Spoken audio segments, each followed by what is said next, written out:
Bom dia, bom dia. Bom dia. Começando o nosso último culto no lar do ano, né? Bom dia, o último, mas tem mais uma semana. Tem, mas a gente também vai tirar férias, né?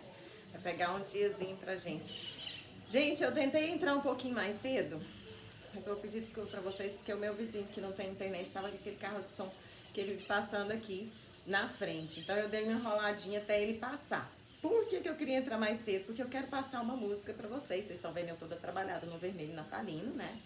Que é uma música de Natal que eu gosto muito de cantar no fim do ano. E eu vou cantar com vocês também pra gente estar encerrando aí esse ano de trabalho, de estudo, mais um, né, dos 3 anos que a gente tá junto aqui, graças a Deus. E essa música, ela é realmente muito linda. Eu queria cantar, mas estou sem voz, então vai assim mesmo, tá bom? Não haverá nesse mundo e o céu não brilhará outra vez igual. Dia de festa se verá,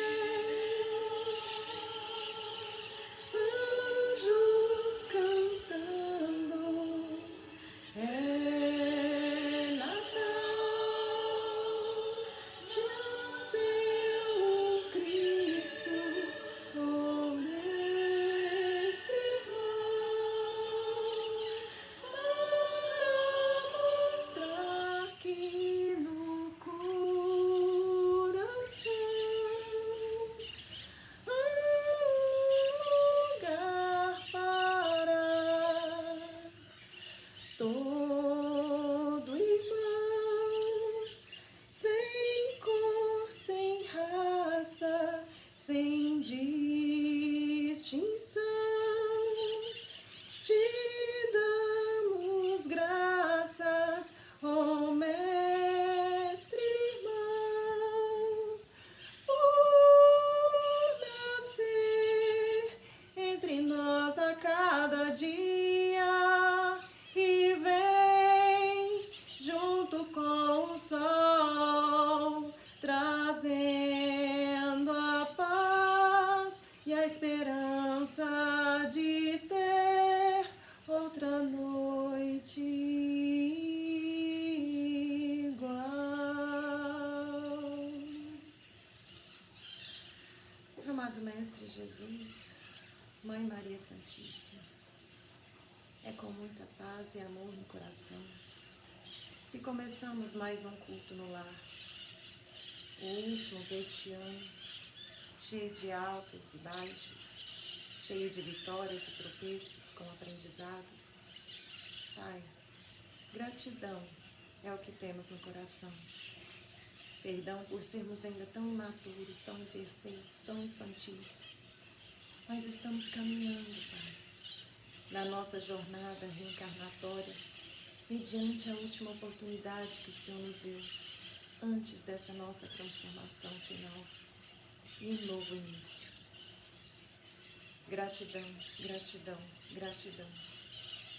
E que no dia, Mestre, que o Senhor se fez presente entre nós, que possamos valorizar o verdadeiro símbolo do Natal, que possamos presentear aqueles que amamos com o que realmente importa, que é o nosso tempo, o nosso espaço, a nossa alegria, que possamos estar presentes no coração deles, de cada um, fisicamente, espiritualmente, e que se formos para dar-nos presentes materiais, que a gente possa injetar todo o amor possível, para que as pessoas possam entender o real e verdadeiro espírito de Natal.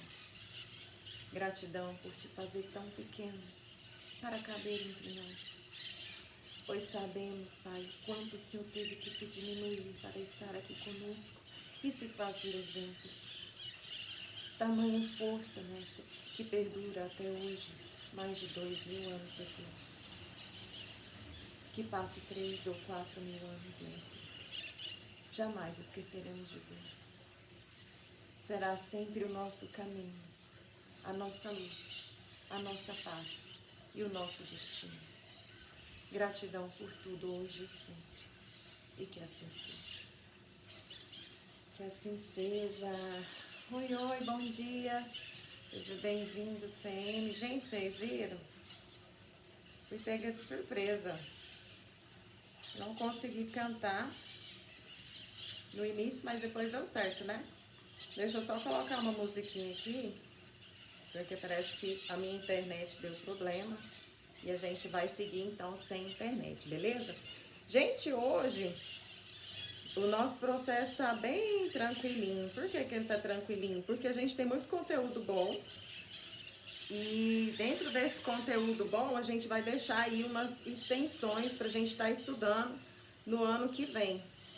E são extensões bacanas, porque é dentro do conteúdo que eu queria trabalhar mesmo com vocês, né? E hoje vai começar um assunto muito bacana que eu tô querendo trabalhar com vocês já tem muito tempo, que é sobre a emancipação da alma. A emancipação da alma é o que acontece comigo quando eu durmo, né? Que o espírito sai do corpo e vai trabalhar lá fora. Gente, tá complicado aqui, viu? Deixa eu parar aqui e focar meu cérebro só num lado, peraí. Porque senão eu não vou conseguir, não. Eu não sei mexer nesse aparelho aqui. Pronto, agora foi. Mas é isso que eu quero também. Aí, agora foi. Agora vai. Pronto. Vamos lá começar? No Evangelho, nós estudamos na semana passada. Olha a coisa boa, né, gente? Já vai. A internet me deu problema. Tô nem aí pra você, internet. Hoje nós não precisamos mais. Só lá pra frente. Se fosse antigamente, né? Ia ter que estar projetando tudo, correndo atrás das coisas aqui, porque sem conexão não ia. Agora vai. Na semana passada, no Bem-aventurados aqueles que são brandos e pacíficos, no capítulo 9, a gente estudou obediência e resignação. Gente, eu fiz isso pra internet porque eu tô realmente assim, meio saturada de internet. A internet está destruindo a melhor parte das pessoas. Não porque a internet existe, mas porque a gente só sabe usar porque não presta, né? E fazendo um leve estudo ali, antes eu fiquei um pouco contrariada. Hoje nós vamos estudar obediência e resignação no capítulo 9. Na semana passada nós estudamos a paciência. Então vamos lá. A doutrina de Jesus ensina, em toda parte, a obediência e a resignação, duas virtudes companheiras da doçura, muito ativas, embora os homens as confundam erradamente com a negação do sentimento e da vontade. A obediência é o consentimento da razão. A resignação é o consentimento do coração. Ambas são forças ativas porque carregam os fardos das provas que a revolta insensata deixa cair. O frouxo não pode ser resignado, assim como o orgulhoso e o egoísta não podem ser obedientes. Jesus foi a encarnação destas virtudes desprezadas pela antiguidade material. Ele veio no momento em que a sociedade romana parecia nos desfalecimentos da corrupção. Veio fazer luzir, no seio da humanidade abatida, os triunfos do sacrifício e da renúncia carnal. Cada época está assim, marcada com o selo da virtude e do vício, que a deve salvar ou perder. A virtude da vossa geração é a atividade intelectual, seu vício é a indiferença moral. Eu digo somente atividade, porque o gênio se eleva de repente e descobre sozinho os horizontes que a multidão não verá, senão depois dele, ao passo que a atividade é a reunião dos esforços de todos para atingir um fim menos grandioso, mas que prova a elevação intelectual de uma época. Submetei-vos ao impulso que viemos dar aos vossos espíritos. Obedecei à grande lei do progresso, que é a palavra da vossa geração. Ai do espírito preguiçoso, daquele que fecha seu entendimento infeliz, porque nós que somos os guias da humanidade em marcha, o impingiremos com o chicote e forçaremos sua vontade rebelde no duplo esforço do freio e da espora. Toda resistência orgulhosa deverá ceder, cedo ou tarde. Mas bem-aventurados os que são brandos, porque prestarão dócil ouvido aos ensinamentos. Lázaro, Paris, 1863. E a gente está vivendo uma era complicada, né? A gente está vivendo a era do que todo mundo tem razão. Ninguém escuta ninguém, ninguém dialoga, porque só um quer falar, então é um monólogo. E independente do argumento que o outro usa, o orgulho é tão grande, a vaidade ela é tão grosseira, que a pessoa sabe que está errada, ela tem certeza que está errada, todo mundo já viu que ela está errada, e ela continua insistindo ali na situação de que não, eu não estou errada não, e bate boca e briga e acaba com a amizade. Então, aqui está dizendo que ser obediente não é abaixar a cabeça para tudo, não. Não é aceitar e concordar com tudo que os outros falam, não. É ter raciocínio lógico. É ter humildade para ter raciocínio lógico. Porque até para você ter raciocínio lógico, você tem que ter humildade. Eu tenho uma facilidade muito grande de apertar a gente assim. Tenho muito, porque eu não suporto mesmo pessoas que não erram. Pessoas que só acertam, pessoas que estão sempre do lado bom, é sempre positivo, é sempre perfeito, é sempre isso. E nunca tem um lado negativo, então não devia estar aqui, né?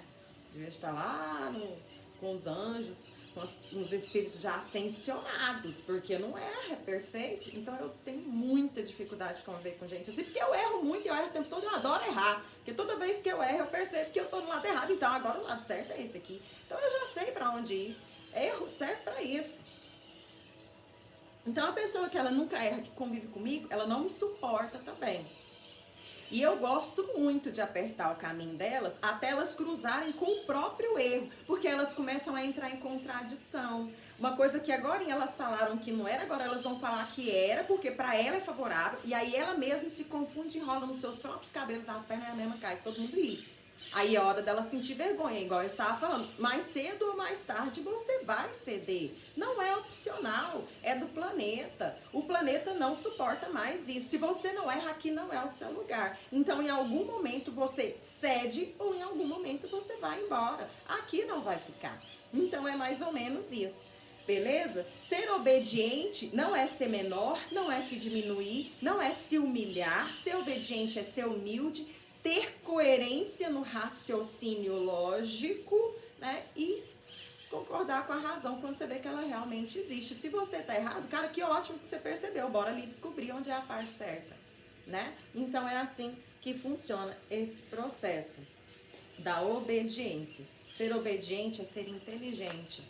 É saber não ir quando a outra pessoa falou para não ir. É entender que a outra pessoa está tentando te ajudar, ela não está tentando te diminuir. Depende da pessoa também, né? Porque tem muita gente que não quer ajudar ninguém. Quer só assistir para quando for oportuno te diminuir. Então saiba selecionar suas companhias. Como que você vai saber selecionar suas companhias? Conheça-te a ti mesmo. Os seus valores, as suas tendências, suas paixões, suas vocações. É assim que a gente começa a selecionar quem deve e quem não deve estar do nosso lado. Porque tem muita gente que paga e não deve. Paga o quê, gente? Paga de amigo, paga de gente boa, paga de caridoso, né? Então, vamos abrir os olhos. E passando para o livro dos Espíritos, no capítulo 8, Emancipação da Alma. Ai, adoro isso. Gente, Emancipação da Alma é um conteúdo muito interessante de assistir, de estudar, porque ele fala sobre essas... Tem igreja que fala que é revelação por sonhos, tem religiões e filosofias que falam que é desdobramento, que é viagem astral, e é a mesma coisa, né? Aqui nós vamos pegar pelo nome que foi dado por Allan Kardec, que é emancipação. Então, desdobramento, viagem astral, revelação por sonho, é tudo a mesma coisa, tá? Só muda o nome. Gente, hoje essas meninas estão maritaca mesmo, né? Meu Deus, gente, sossega. Eu vivo numa quase floresta, graças a Deus. Então, vamos lá. Capítulo 8, emancipação da alma. Nós vamos estudar no parágrafo 1, o sono e os sonhos. 2, visitas espíritas entre pessoas vivas. 3, transmissão oculta do pensamento. 4, letargia, catalepsia e mortes aparentes. 5, sonambulismo. 6, êxtase. 7, segunda vida. 8, resumo teórico do sonambulismo, do êxtase e da segunda vista. E é segunda vista, tá? Não é segunda vida, não. Então, vamos lá. Começando o sono e os sonhos. Pergunta de número 400. O espírito encarnado permanece voluntariamente em seu envoltório corporal? E os espíritos responderam. É como se perguntasses se o prisioneiro se alegra com a prisão. O espírito encarnado aspira sem cessar a sua liberdade, e quanto mais o envoltório é grosseiro, mais deseja estar dele desembaraçado. Pergunta de número 401. Durante o sono, a alma repousa como o corpo? E os espíritos responderam, não. O espírito jamais está inativo. Durante o sono, os laços que o unem ao corpo se relaxam e o corpo não necessita do espírito. Então, ele percorre o espaço e entra em relação mais direta com os outros espíritos. Como se fosse um semi-aberto, né? Por exemplo, ele está falando aqui, perguntou, o espírito gosta de estar preso no corpo? Claro que não. Você conhece algum detento que gosta de estar preso na cadeia? Claro que não. É uma situação em que ele precisa estar passando, né? E durante o sono, só para vocês entenderem, né? Quem já tem essa consciência, é como se fosse um semi-aberto. Você está na prisão, mas você pode sair durante o dia, não é? Pois é, que durante a noite você pode sair. Algumas pessoas têm consciência do que viveu lá fora. Algumas pessoas não têm essa consciência, mas todo mundo durante o sono, mesmo que fique pairando ali uns 20 centímetros acima do corpo, ele emancipa, ele sai sim do seu corpo, tá? Eu tenho coisas para contar terríveis, porque as pessoas saem daqui, elas não vão pro céu não, viu? Não vão. Continuando. Como podemos apreciar a liberdade do espírito durante o sono? E os espíritos responderam, pelos sonhos. Crede, enquanto o corpo repousa, o espírito dispõe de mais faculdades do que na vigília. Tem o conhecimento do passado e algumas vezes previsão do futuro. Adquire maior energia e pode entrar em comunicação com os outros espíritos, seja neste mundo, seja em outro. Muitas vezes dizes, tive um sonho bizarro, um sonho horrível, mas que não tem nada de verossímil. Enganaste. É frequentemente uma lembrança dos lugares e das coisas que viste e verás em sua outra existência ou em um outro momento. Então, estando o corpo entorpecido, o espírito esforça-se por quebrar seus grilhões, procurando no passado e no futuro. Pobres homens, que poucos conheceis os fenômenos mais simples da vida. Acreditai-vos sábios e vos embaraçais com as coisas mais vulgares. Ficais perturbados, e esta pergunta de todas as crianças: que fizemos quando dormimos? O que é o sonho? O sonho liberta, em parte, a alma do corpo. Quando se dorme, se está momentaneamente no estado em que o homem se encontra de maneira fixa depois da morte. Espíritos que se desligam logo da matéria, em sua morte, viveram sonhos inteligentes. Estes, quando dormem, reúnem-se à sociedade de outros seres superiores a eles. Com eles viajam, conversam e se instruem, trabalhando mesmo em obras que encontram prontas quando morrem. Isso deve vos ensinar uma vez mais a não temer a morte, pois que morreis todos os dias, segundo a palavra de um santo. Isso para os espíritos elevados. Todavia, a massa dos homens que na morte deve ficar longas horas em perturbação, nessa incerteza da qual vos falaram, esses vão seja para momentos inferiores à terra, onde velhas afeições os evocam, seja a procurar os prazeres que podem ser mais inferiores que aqueles que têm aí. Eles vão aurir doutrinas ainda mais vis, mais ignóbeis, mais nocivas que as que professam em vosso meio. O que gera a simpatia sobre a terra não é outra coisa que o fato de se sentirem, ao despertar, ligados pelo coração, aqueles com quem vieram de passar 8 ou 9 horas de felicidade ou de prazer. Isso explica também as antipatias invencíveis, pois sabem no fundo do seu coração que essas pessoas de lá têm uma consciência diversa da nossa e a conhecem sem as ter visto jamais com os olhos. Explica ainda a indiferença, visto que não se deseja fazer novos amigos quando a gente sabe que existem outras pessoas que nos amam e nos querem. Em uma palavra, o sono influi mais do que pensais sobre vossas vidas. Pelo efeito do sono, os espíritos encarnados estão sempre em relacionamento com o mundo dos espíritos, e é isso que faz com que os espíritos superiores consintam, sem demasiada repulsa, em reencarnarem entre vós. Quais Deus que durante o seu sono, com o vício deles, possam ir se renovar nas fontes do bem, para não falirem eles que vêm instruir os outros. O sono é a porta que Deus lhes abriu até seus amigos do céu. É o recreio depois do trabalho, enquanto esperam a grande libertação, a libertação final que deve devolvê-los ao seu verdadeiro meio. O sonho é a lembrança do que vosso espírito viu durante o sono. Notai, porém, que não sonhais sempre, porque não recordais sempre do que viste, ou de tudo o que viste. Vossa alma não está em pleno desdobramento.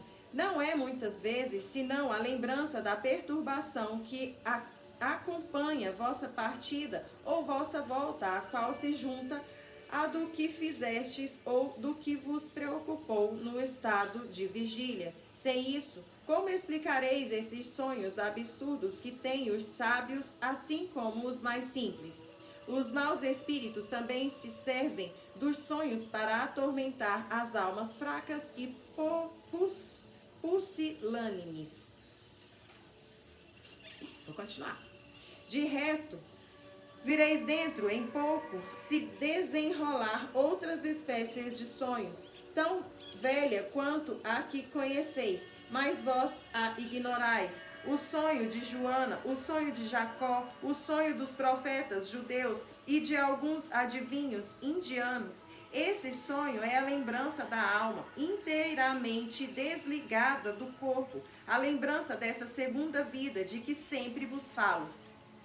Procurai distinguir bem as duas espécies de sonhos naqueles dos quais vos lembrais. Sem isso, caireis em contradição e nos erros que serão funestos à vossa fé. Os sonhos são o produto da emancipação da alma, que se torna mais independente pela suspensão da vida ativa e da relação. Daí uma espécie de clarividência indefinida que se estende aos lugares mais distantes, ou que jamais se viu, e algumas vezes, mesmo a outros mundos, assim como a lembrança que traz à memória os acontecimentos ocorridos na existência presente ou nas existências anteriores, a estranheza de imagens do que se passa ou se passou em mundos desconhecidos, entremeadas de coisas do mundo atual, formam esses conjuntos bizarros e confusos que parecem não ter nem sentido nem ligação. A incoerência dos sonhos se explica ainda pelas lacunas que produz a lembrança incompleta do que nos apareceu em sonho. Tal seria sua narração, a qual se tenha truncado frases ao acaso, ou parte de frases. Os fragmentos restantes, reunidos, perderiam toda significação razoável. E que assim seja. Grande, hein? E isso foram só 4 questões. Gente, então, para quem vive assim comigo, já me assiste tem um tempo, a gente tá junto estudando, tá aí explicando para vocês o que é a minha rotina de sono, né? Igual o povo fala assim, você sonha toda vez. Não, não é toda vez. Mas comigo foi esporádico, foi gradativo, aliás. Meu primeiro contato com o astral de forma consciente em emancipação, eu tinha 13 anos de idade. Foi assustador, foi apavorante, porque em vez de fazer o comentário desse conteúdo, eu vou contar a minha história. Eu acho que vai ser mais produtivo, porque todo mundo já entendeu o que é emancipação, né? Eu tinha 13 anos de idade, estava ali, né, entrando na puberdade, na adolescência, e eu dormia muito, e às vezes tinha muita paralisia do sono, e eu não entendia, porque quando eu dormia, às vezes eu acordava e não conseguia me movimentar. Apesar de ter nascido em família espírita, eu com 13 anos de idade, eu não tinha ainda esse conhecimento. E outra, meu pai e minha mãe não tinham ideia de que eu fosse vivenciar isso, né? Eu acredito que eles tinham priorizado, sim, essa informação, né? Mas não, meu processo foi igual ao de todo mundo, fui passar por uma evangelização infantil com toda criança, então eu ainda não tinha consciência da emancipação. Na verdade, a gente até tinha estudado no evangelho, mas eu não tinha consciência. E eu senti primeiramente o peso da matéria. Eu senti a matéria, a gravidade empurrando o meu corpo contra a cama, como se eu estivesse sendo realmente pressionada e esmagada. Segundo contato, minha segunda coisa que me marcou foi o áudio. Porque quando você sai da matéria, tudo fica muito mais intenso, tudo fica muito mais amplo. Então, as cores, elas são bem mais vivas, mais amplas, e tem cores que aqui no planeta Terra nem existe. O peso da matéria, ele existe, mas você não sente ele 24 horas. Foi realmente só o meu primeiro contato, hoje eu já não sinto mais isso. E o som também, o áudio, ele fica muito mais alto, ele fica muito mais elevado. Então foi outra coisa que me assustou muito. Imagina, você tá dormindo, de repente você acha que acordou, né? Porque você tá vendo o mundo ao seu redor, você quer mexer, não consegue, sente que o mundo tá te esmagando, porque era o que eu sentia mesmo, tinha uma placa imensa empurrando o meu corpo contra o colchão e um barulho ensurdecedor na minha cabeça. De repente, eu fui puxada pelo colarinho. Um espírito, com certeza, um obsessor de vidas passadas minha, me arrancou do meu corpo e me jogou contra a parede, me segurando assim. E eu, desesperada, sem entender o que estava acontecendo, comecei a rezar. E eu tenho, apesar de ter uma ligação muito forte com Jesus Cristo, sempre que eu estou numa situação dessa, quem me vem primeiro na cabeça é Nossa Senhora. Então comecei a rezar a Ave Maria. Logo atrás desse espírito que me segurava, eram 3 espíritos, tá? 2 homens e uma mulher que estavam esperando eu passar por esse processo. Quando esse espírito que estava me segurando na parede percebeu que eu estava rezando, ele começou a rir. E uma mulher, que era a mulher que estava com eles, veio andando atrás, virou para mim e falou assim, agora você reza, né?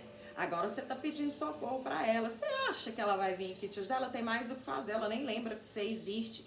E aí o cara que me segurava sim e o cara que estava do lado dela também começaram a rir. E ela começou a falar um monte de coisas para mim que eu não consigo me recordar porque eu estava realmente apavorada. Mas de fato os 3 vieram sim acertar contas comigo naquele momento. Então foi essa a minha primeira experiência com a emancipação, para vocês verem que é difícil para todo mundo, tá? E aí eu, desesperada, peguei com mais fervor na prece, né, na oração com Nossa Senhora e falei, mãe, pelo amor de Deus, o que é isso? Me ajuda. Nesse momento, eu senti que eu estivesse em queda, como se o meu corpo realmente despencasse, apesar de que eu podia ver meu corpo que estava ali do meu lado, deitado na cama, e eu via claramente, inclusive a vibração dos meus olhos fazendo assim, tentando voltar. Nesse momento eu de fato caí no meu corpo, né? Ainda levei uns 5 segundos para conseguir me movimentar e acordei aos berros, desesperada, tentando explicar para as pessoas que estavam comigo o que tinha acontecido, e ninguém entendeu absolutamente nada. Então é por isso que algumas experiências, para não dizer quase que todas, os médiuns não compartilham, pelo menos aqueles que não querem status, né? Não querem glória, porque não são experiências muito agradáveis. Essa experiência só foi passar a ser agradável depois que eu comecei a estudar de fato com vontade, porque estudar a vida inteira eu estudei, beleza? Então tá aí a minha experiência emancipando pela primeira vez. Depois disso eu já vivenciei N histórias, tenho vários manuscritos escritos com as experiências que eu vivenciei fora do meu corpo, desde, cara, eu não lembro, mas eu comecei a escrever muitos anos depois do que eu comecei a desdobrar. Já há uns 15 anos eu emancipava, e só depois de mais ou menos uns 15 anos que eu comecei a escrever, porque foi ficando muito intenso, muito real, e as coisas que às vezes aconteciam lá no plano astral refletia aqui na Terra. Então isso começou a me assustar um pouco. Hoje, graças a Deus, eu sou muito bem orientada, tenho mentores e grupos espirituais que me acompanham sempre que eu preciso fazer um trabalho. Não é frequente, não são todos os dias, todas as noites, até porque o nosso corpo não suportaria. É muito desgastante, e quando a gente não segue uma doutrina à risca, uma disciplina à risca, né? E não tem como eu falar pra vocês, eu sou perfeita, eu sigo a minha disciplina assim, ó, ligeira, não faço nada que não pode. Mentira, gente, não tem jeito. Infelizmente, isso é uma realidade que a gente vai morrer tentando. Mas a gente ainda vai estar comendo carne, a gente ainda vai estar tomando álcool, a gente ainda vai estar ali pensando uma coisa que não deve, uma raiva que não precisa carregar. Então, eu não sou perfeita. E quando a gente não é perfeito, de fato a gente traz reflexos de alguns trabalhos que acontecem também. Então a gente tem muitas oscilações de humor, a gente dorme muito feliz e acorda muito abatido, ou vice-versa. Beleza? Então a vida de quem emancipa não é fácil. É como se vivesse mesmo aí, em dois mundos, duas vidas bem diferentes. Nosso tapa na cara semanal, do livro da nossa mãezinha e mestra irmã Sheila. Leitura de número 15, esquece. Se desejas a paz de consciência por princípio de felicidade, aprende a perdoar. Ressentimentos alimentados geram desequilíbrios espirituais e envenenam a organização física. O esquecimento da ofensa é como o rio que eleva os detritos para longe, deixando pura a água onde saciamos a sede e nos vigoramos. Na harmonia. Apaga da tua mente qualquer episódio menos feliz, superando-o com o esforço da vontade. Amanhã surgirão novas oportunidades de progresso, e se estiveres atado ao ressentimento, não lograrás aproveitá-las. Segue de bem com a vida, rogando ao Pai abençoe os que te ofenderam. Segue de bem com a vida, rogando ao Pai abençoe os que te ofenderam. Lembra-te das vezes em que necessitamos do perdão alheio e oferece clemência, ao agressor. Somos todos membros de uma só família, cuja base de progresso é a caridade, onde se inclui o perdão por regra de convivência saudável. E que assim seja. Eu acho que essa leitura foi para todos nós, mas eu vou pegar ela em especial para mim. Quando a gente começa a trabalhar, ontem o nosso mestre lá, o Minelli, falou isso. E é verdade. Quando a gente começa a trabalhar e se dispõe a entrar nessa guerra, porque a gente vive uma guerra celestial. E as pessoas que mais precisam, elas são cegas. Elas não enxergam, elas não ouvem, elas não veem. O inimigo delas é invisível. E não é um vírus. E nessa guerra, muitas pessoas se machucam ou machucam outras pessoas sem ver. E a gente que se predispõe a vivenciar, a lutar nessa guerra, a gente começa a ser atacado. E esses ataques, eles vêm de todos os lados. E eu estou vivenciando essa fase. Eu já fui muito atacada a minha vida inteira. Mas como agora, nunca. E o que são esses ataques, Etienne? Oi, meu bem, bom dia. Estão surdos mesmo. Eu vi você me chamando, viu? Assim que eu terminar, eu te respondo, porque eu já tinha entrado, tá bom? E é verdade mesmo. Nós, né? Tem hora que até nós somos. E essa guerra, gente, ela é muito dolorosa, porque a arma deles é o sentimento, é o pensamento. Quantas pessoas me machucam, me ofendem, e eu consigo perceber que não são elas. Nem elas entendem por que eu falei isso. Não dá nada não, o importante é que você veio. Entendeu? Então, quando você aprende a perdoar, você segue mais leve, porque sempre vai ter alguém escravo daquele irmãozinho que quer prejudicar ou ele ou a você. E esse irmãozinho vai fazer dele um instrumento. Assim como Deus está fazendo de você um instrumento. Somos marionetes, somos instrumentos. E era uma coisa que eu queria estar falando para vocês, que eu falo muito para quem conversa comigo fora daqui. Gente, quando eu passei a estudar com vocês, foi por isso. Porque eu vejo pessoas sendo atacadas o tempo todo, aí vai no psiquiatra, vai no psicólogo, vai não sei na onde, vai não sei na onde, toma remédio. Gente, que tem de gente tomando remédio controlado. E o problema delas é só ataque, ataque, ataque espiritual. E isso me assusta. E adianta eu chegar e falar? Não, porque ninguém vê, ninguém ouve, a não ser que queira. E não fui eu que disse isso, foi meu mestre, Jesus. Então, o que eu preciso fazer? Ensinar vocês a lidar com o seu inimigo que é invisível. Porque se eu não ajudar vocês, vocês vão continuar me atacando. E um dia eu vou cansar e eu vou atacar todo mundo também. E aí vai virar o quê? A guerra que está o mundo atualmente. Ninguém dialoga, ninguém conversa, todo mundo quer ganhar no grito e arrancar no tapa. A gente não precisa disso. A gente está vivendo uma era de escuridão no nosso planeta. A gente precisava ter essa consciência para se proteger, para enxergar os nossos verdadeiros inimigos. Aqui na Terra, nós não temos inimigos. Eu estava assistindo um pastor, porque eu sou muito aberta, né, gente? Gosto de ouvir e ver de tudo. Estava assistindo um pastor que estava falando que quando a gente começa a brilhar, quando a gente começa a crescer, quando que a gente começa a ser grande, a ser importante, os nossos inimigos, eles vêm para nos derrubar. Cara, eu não tenho inimigo. Foi a primeira coisa que eu falei, eu não tenho inimigo.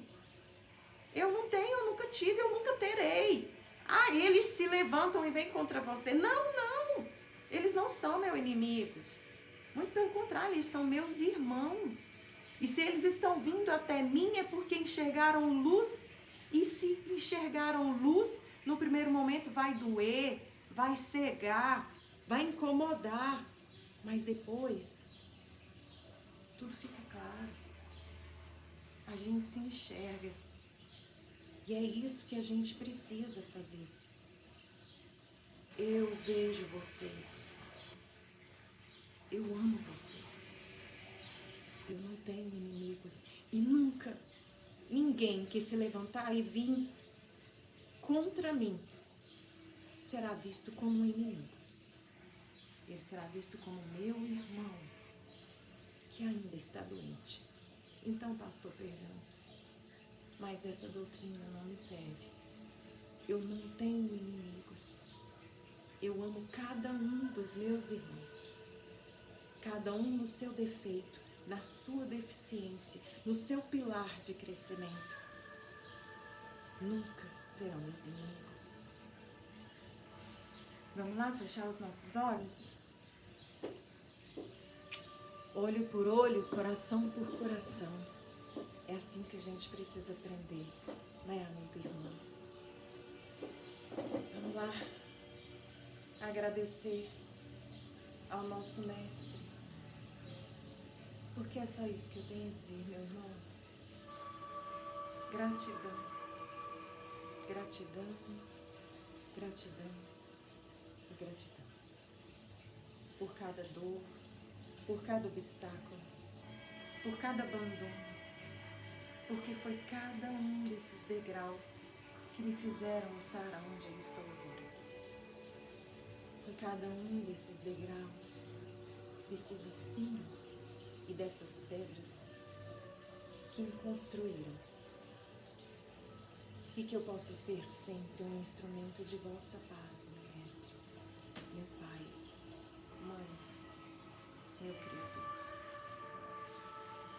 que eu possa mostrar o que eu vejo, que eu possa mostrar o que eu ouço, que eu possa mostrar que todos somos iguais, que ninguém é melhor que ninguém.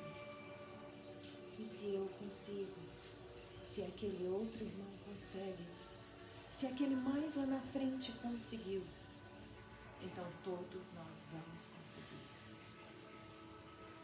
Que a sua luz e a sua paz se estenda durante o seu período de luz e renascimento pelo nosso planeta inteiro. Que a gente possa se refazer neste seu renascimento.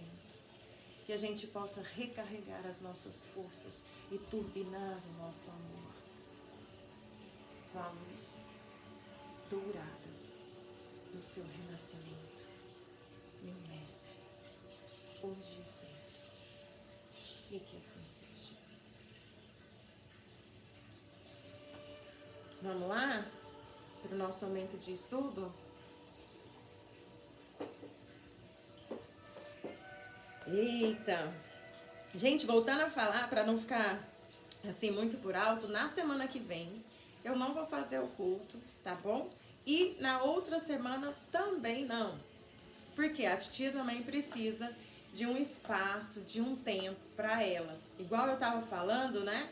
Na leitura do nosso Tapa na Cara semanal, que eu tô sofrendo muito ataque, tá difícil para mim, apesar de que eu não vou parar, eu só vou dar um tempo, né? Todo mundo vai dar um tempo, todo mundo vai viajar, ninguém quer saber de estudar, todo mundo de férias, né? Então vamos aproveitar aí o bonde que todo mundo vai dar esse tempo, a gente também vai ficar 2 semaninhas aí fora do ar, para eu poder estar me refazendo, me reestruturando, beleza? E vocês também, né? Que todo mundo precisa de um momento de reestruturação. No nosso estudo de hoje, sobre o signo de Aquários, vou mostrar aqui de novo, deixa eu mostrar aqui para a galera que ainda não conhece. Nós vamos entrar na parte que eu tanto esperava, a marca dos exilados. O que é a marca dos exilados? As pessoas que já foram separadas. Nós estamos vivendo o processo de separação do joio e do trigo, correto? Desde o ano 2000, correto? Nós vamos até o final do século, lá para 2070, o trem vai começar a normalizar. Começar a normalizar, não quer dizer que vai acabar o processo não, tá? E aí, durante esse processo, o que acontece? As pessoas que desencarnam, as pessoas que morrem, elas são separadas, sim, como joio e trigo. E as que são joio, elas recebem uma marca, né? Essa marca quer dizer que elas não podem mais nascer aqui no planeta Terra. Elas não vão reencarnar aqui mais. Elas serão exiladas para um outro planeta que vai começar tudo do zero. Gente, isso é real. Isso é real. Isso é real.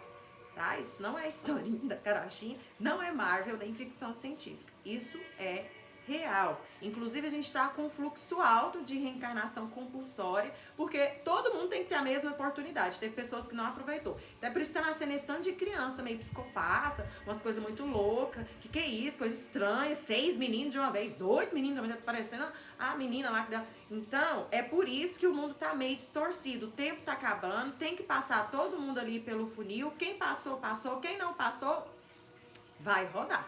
Então, é por isso que quando as pessoas são exiladas, elas recebem uma marca, elas vão para um planeta, aí elas vão começar a ser o homem das cavernas de novo, vai descobrir a roda, vai descobrir o fogo, vai descobrindo tudo que o planeta Terra já viveu, eles vão passar tudo de novo. Nossa, tinha tudo de novo? Tudo de novo. Por quê? Para ver se aprende. A gente tá aqui, tem 300 milhões de anos, apesar de que a humanidade acha que a gente tá aqui há 13 mil, 20 mil, a gente está aqui há bilhões, já teve aí Nelúria que foi, né, extinta, Atlântida que foi extinta, povos que foram extintos, que já nasceu, foram extintos, já nasceu, foram extintos, Lemúria, desculpa, foram extintos, já nasceu, e nós estamos aqui ainda. Então, vai começar do zero quem quer ficar no zero. E quem já tá assim, nossa, que saco, eu não aguento mais viver aqui. E luta e quer ficar good vibes o tempo todo, não porque é good vibes, mas porque já sabe que é sendo good vibes que você acessa o sistema lá em cima, né, o HD que precisa ser acessado, muitas vezes é isso, tá, gente? Então a gente vê good vibes, né, porque a gente quer ser mais em amor, né, porque a gente entendeu como funciona o processo tecnológico, atrás ali só da santidade. Então, apesar de não dar muito certo assim, a gente começa assim. Então, chega uma hora que não dá mais E essa separação ela está acontecendo. Indo para a história. Capítulo 9, a marca dos exilados. Havia-se passado quase um mês desde nosso último encontro. Conforme Hermes havia prometido, estávamos iniciando outros estudos diferentes dos que realizamos nos capítulos anteriores. Naquela noite, caminhávamos por lugares, ruas de uma localidade do mundo espiritual desconhecida para mim. Era fácil constatar que os... O chão tremeu. Eu tenho essas coisas, o chão treme hoje, o terremoto acontece daqui uns 2, 3, 4 dias. Naquela noite, caminhávamos por largas ruas de uma localidade do mundo espiritual desconhecida para mim. Era fácil constatar que nos dirigíamos para as zonas de trevas da vida maior. As rajadas de vento frio quase me derrubavam. Os nobres amigos espirituais nada sentiam enquanto eu experimentava o gelo penetrar em minhas entranhas.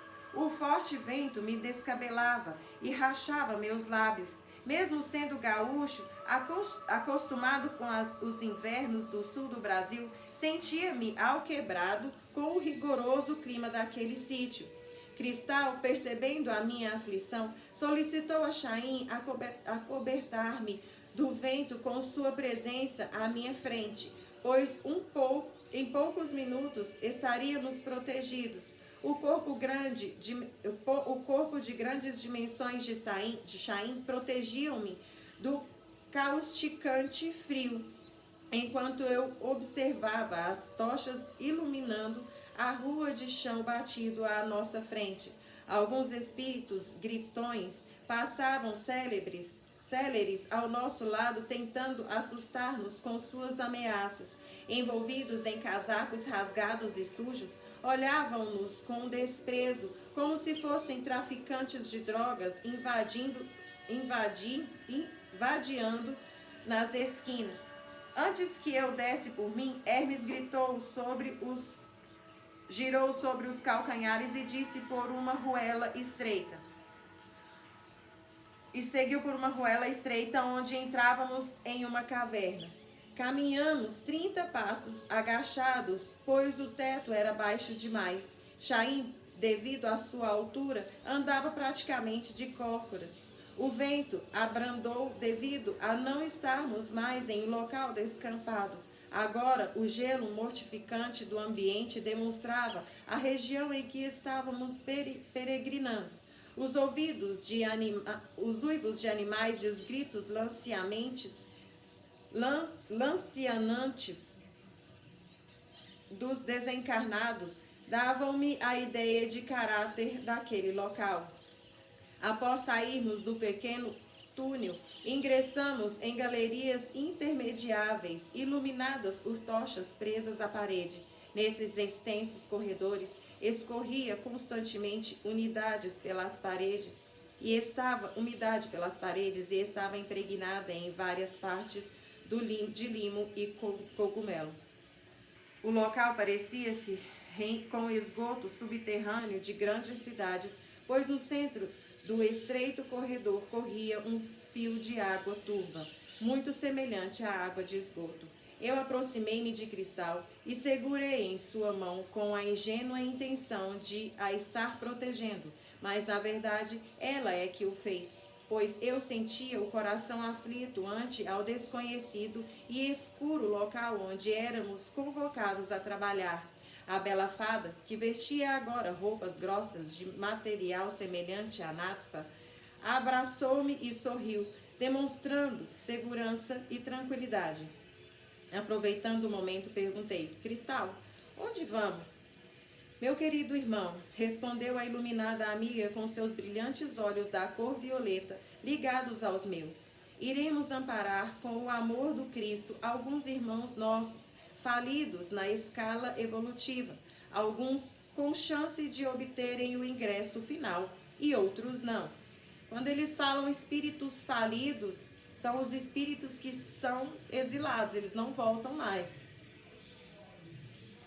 Por que tinham espíritos falidos?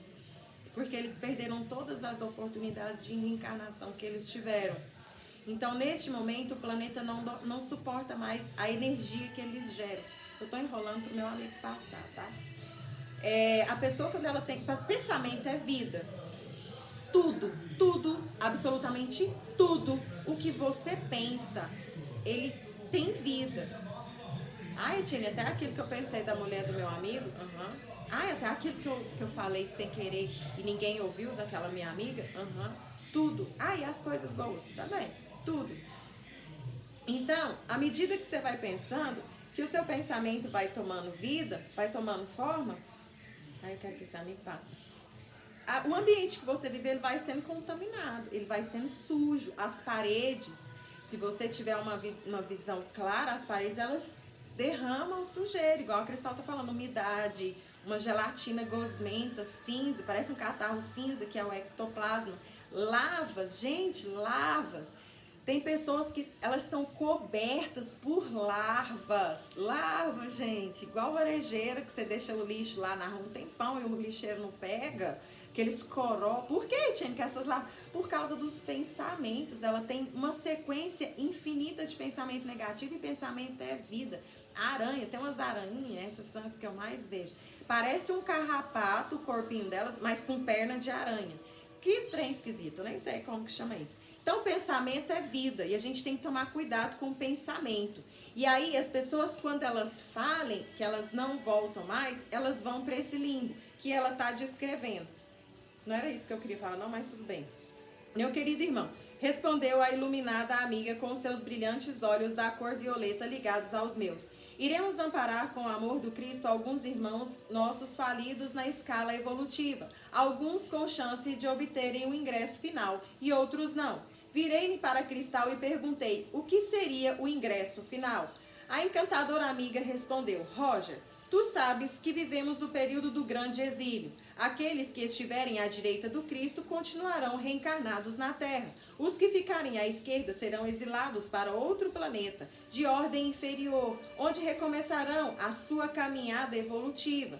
Pois bem, alguns já tiveram a oportunidade final de se colocarem como os trabalhadores da última hora. Outros ainda não reencarnaram para a última chance.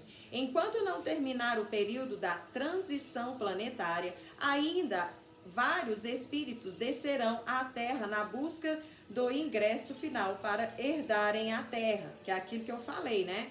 Tá nascendo gente, tudo quanto é jeito, tudo que é lugar, tudo que é tipo, tudo que é tanto. A Terra como morada nesse próximo milênio que está para iniciar.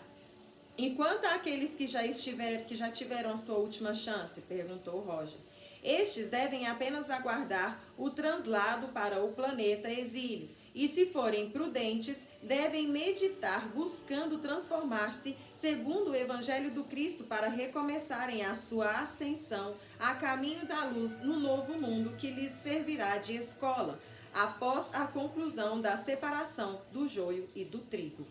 Cristal, como identificarmos aqueles que já se utilizaram da última chance da vida lá na Terra? Cristal sorriu e me disse, acalma o teu curioso espírito. Em breve verás com os teus próprios olhos, para que possas narrar aos encarnados as informações inéditas. Agora, entremos em oração para evitar o assédio das sombras que em breve identificarão a nossa presença direta em seus domínios. Após caminharmos 20 minutos pela galeria, começamos a perceber a presença de espíritos sofredores deitados ou sentados no solo lamacento, onde corria a água de esgoto. Eles gemiam e estendiam os braços, esmolando atenção e auxílio. O nobre irmão Hermes, demonstrando tristeza e angústia, vendo aqueles farrapados espirituais pedindo clemência, mesmo Senhor de grande sabedoria, que lhe permite compreender as leis que aprisionam as criaturas àquela situação, ele chorou. Eu corri para perto do querido amigo e perguntei-lhe, Hermes, por que está chorando? Compreendes a lei da ação e reação como poucos. Tu sabes que estes irmãos apenas colhem o que plantaram. O nobre amigo voltou-se para mim e disse com a voz embargada, Roger, já paraste para olhar para estas criaturas? Despete, por um segundo que seja, do teu espírito jornalístico. O espírito iluminado elevou-se e foi atender outros necessitados. Após acompanhar por alguns segundos os seus passos, voltei-me para a irmã falida, que ele acompanhava com desvelo. Ela fitava-me com os olhos tristes, desesperançosos. Seus grandes olhos castanhos estavam inchados de tanto chorar. Em seus braços, úlceras cobertas de pus denotavam a sua condição espiritual. Não consegui sustentar o olhar daquela irmã, que estava recostada contra a parede com o corpo disforme. O frio atroz daquela laje, onde repousava o seu corpo espiritual, deveria causar-lhe angustiante sofrimento, já que ela vestia apenas uma surrada camisola de verão, completamente embarrada, assim como os seus cabelos. Perdoa-me, anjo do Senhor. Eu lamento não ter ouvido os ensinamentos de luz que as religiões ensinavam no mundo. Dá-me outra chance, por misericórdia. Ao ouvir aquelas palavras, levantei com velocidade a cabeça e mirei-a nos olhos, dizendo: não digas isso, eu não sou um anjo. E virando-me de perfil, mostrei o cordão prateado que me identificava como um encarnado em expedição no mundo dos espíritos. Vê, eu possuo o laço que liga o espírito ao corpo. É o cordão prateado que fica aqui, tá? Eu sou apenas um espírito encarnado em estudo no plano espiritual. Ela esboçou um cansado sorriso e disse: mesmo assim, reza por mim e lembra de pedir por minha alma aos superiores que te trouxeram até aqui. Os meus olhos ficaram marejados de lágrimas. Um nó trancou-me as palavras que lutavam para fluir pela garganta. Instintivamente abracei a pobre menina, que deveria ter 25 anos na data de seu desencarne. As características de seu corpo espiritual demonstravam que ela havia morrido por excesso de uso de drogas. Levantei-me sem olhar para ela, pois eu não suportaria ver novamente aquele olhar suplicante. Eu já estava a alguns passos de distância quando ela disse em alta voz para que eu ouvisse: eu daria tudo para ser uma boa alma de luz como tu, moço. Eu estaquei o passo enquanto ouvia as palavras que atingiram com raios os meus ouvidos e pensei por alguns instantes: será que eu sou o espírito liberto dos meus erros? E as minhas atitudes? Elas me elegem para manter-me na terra para o 3º milênio? Do que vale a sabedoria espiritual e a alta capacidade mediúnica se possuo tão pequeno espírito de caridade? Será que essa menina estaria fazendo uma boa troca, desejando ser um espírito como eu? Ou eu é que estaria junto a ela naquela laje suja após o meu desencarne? Várias questões fluíram na minha mente naquele átimo de segundo. Eu recuperei a razão e continuei a me distanciar. Ela gritou um adeus sincero e agradecido. Emocionado com as suas intenções, eu apenas disse, estendendo a mão sem virar-me: fica com Deus, minha irmã.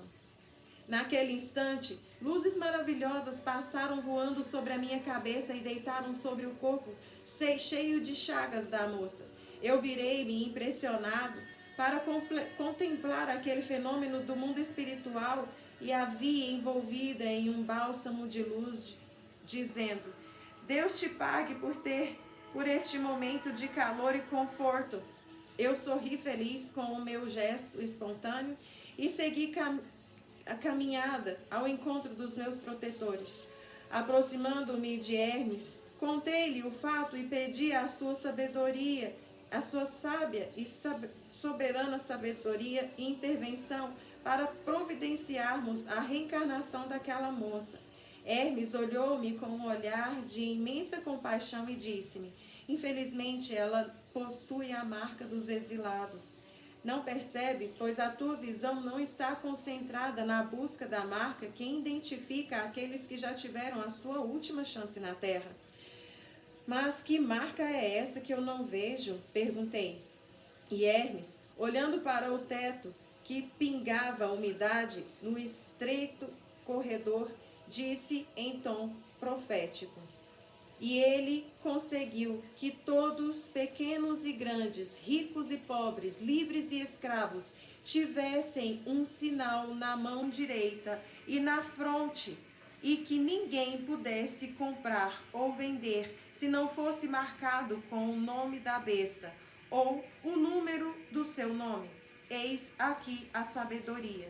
Quem tiver inteligência, calcule o número da besta, porque é número de um homem, e esse número é 666. Hermes havia declarado em voz alta o trecho do livro do Apocalipse, profetizado por João, o evangelista, que nos fala sobre o número da besta. Eu fiquei boquiaberto por alguns instantes. Eu, iluminado, benfeitor, prosseguiu sob o nosso olhar atento. Meu e dos mais espíritos amigos.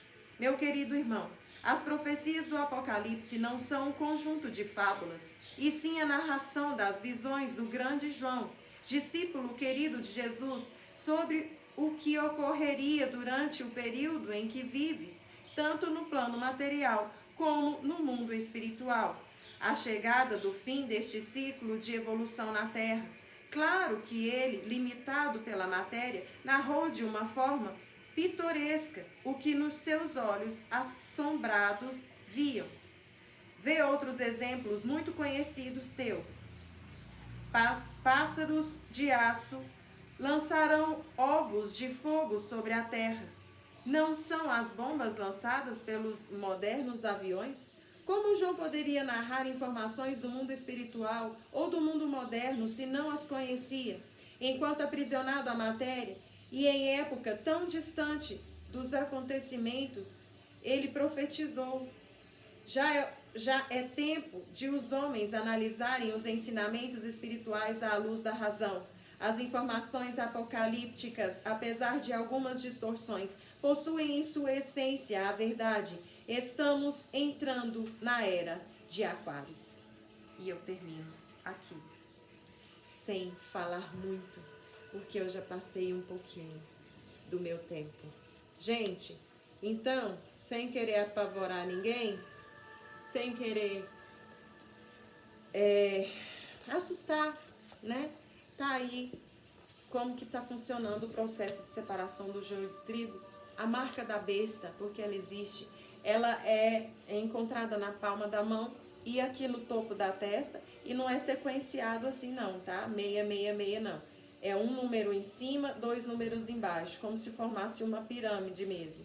Então, quando tem a clara evidência ou a permissão, no plano astral é visível ver, ou na palma da mão, ou na testa dos nossos irmãos, os números, a marca de quem não volta mais.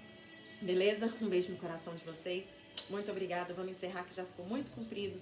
Um Feliz Natal para vocês, gente. Vamos sim celebrar de forma consciente. Um ano novo e próspero para todos nós. E a gente vai estar de volta aqui na segunda semana, tá bom? Do nosso novo ano para recomeçar e continuar o nosso trabalho de estudo. Sempre muito obrigada pela companhia. Sempre, sempre, sempre. Tá? E um beijo no coração de todos vocês por ter ficado conosco todos esses anos. E que venha mais anos. Um beijo de luz e tchau, gente.